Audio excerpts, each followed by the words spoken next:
Hello guys, welcome back to our channel. We are so excited to have you again. 2023 seems very far, but the issue of presidency for 2023 is becoming very trending. It's one of the trending issues that you will see anytime there is political discussion. And they not in different times, some of their key personality like El-Rufai, Yakasi, and the likes have made mention of the fact that leadership, that's presidency, should go to the south. But the person who will have the power or who will be chosen is yet to be unknown. But already there are some persons who are lined up. For example, Tinubu is there. And then for the Southeasterners, they're agitating that Amechi should be considered the governor of Ebonyi State. That's Dave Umahi. And also Ojuso Kalu, who is now a senator who came out from the prison, that he should also be pinned down as one of the choicest people that they want by 2023 to occupy Aso Rock. But guess what? The story is getting different by the day because the Northerners are not even ready to let go of power. In different times, we have seen them reacted, and it clearly shows that most of them are not willing to let go of power. But right now, we are looking at one of Buhari's renowned person.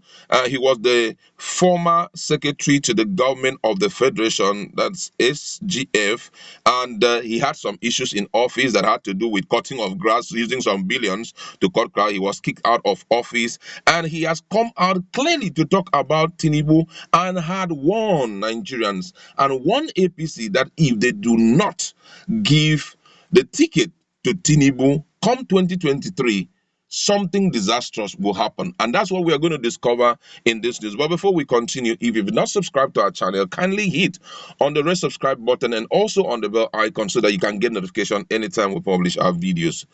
Babachi Lawal, the former secretary to the government of the Federation SGF, says the All Progressive Congress APC must create an enabling environment for aspirants to contest for the presidency in 2023.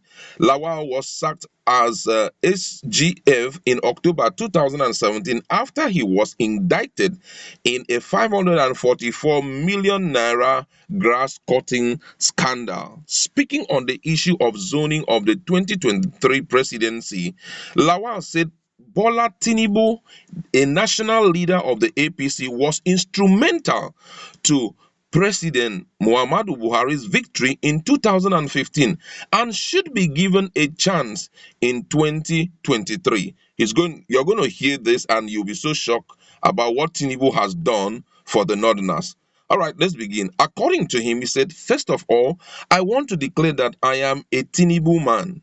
There is no denying that there's a Tinubu factor in the APC. Just like I was a Buharist, and every time Buhari's name was mentioned, I stood by it. But the crisis that started in the APC has nothing to do with 2023. It's just had to do with the mismanagement of the party by those entrusted with that responsibility, namely that is the National Working Committee, Lawal said.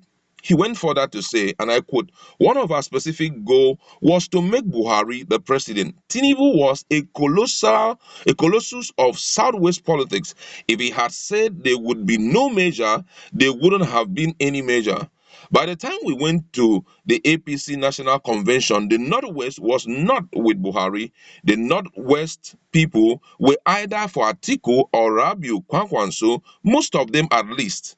The late Abdul Kader and I continued to pile pressure on Tinubu, giving him the statistics.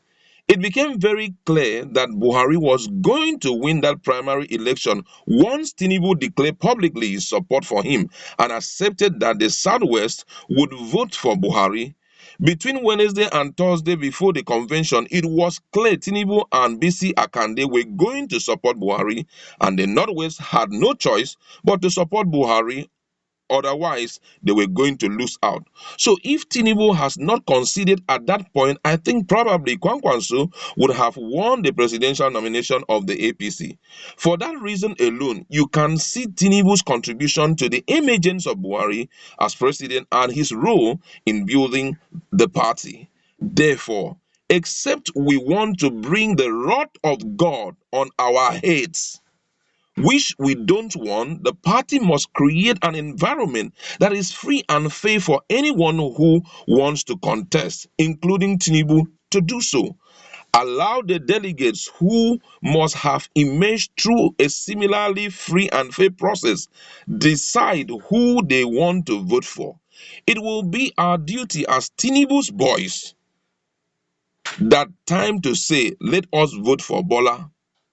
I'll read that place again. It says, allow the delegate who must have emerged through a similarly free and fair process decide who they want to vote for. It will be our duty as Tinubu's boys that time to say, let us vote for Bola.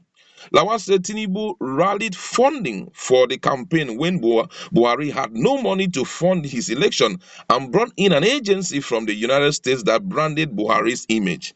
Everybody knows Buhari had no money and he doesn't play money politics. So he won his presidential primary election without spending money. Also, Buharis didn't have money. They only had ideas, zeal, and fanaticism. And politics required money, he said. And he went further to say again, and I quote, Tinubu, who had his tentacles spread across the corporate world, was the only man who knew where and how to raise the funds needed. He was the one that reached out to all the big men who were at the time scared of the then President Goodluck Jonathan. At the time, Nigerians saw Buhari as just a wood. He had no emotions. People weren't seeing him as a loving husband and a father and doubted if he could be humane. It was Tinubu who brought in consultants from the US, the firm behind the successful execution of President Barack Obama's campaign. It helped to repackage Buhari to Nigerians. Kai. That was when you started seeing Buhari wearing a suit and in Igbo, Yoruba, and Kanuri attires. The strategy was to transform his image and show a humane, loving, and trustworthy person. It helped us. Tinubu doesn't like to take credit for what he does. He lives for politics, gets his money from politics, and spends it on politics. He has no other interest except politics. The monies he spent out of his pocket that is unaccounted for outside of the party's campaign finances are quite enormous. I know this because he is my friend and because I am also involved in the Buhari government. Wow.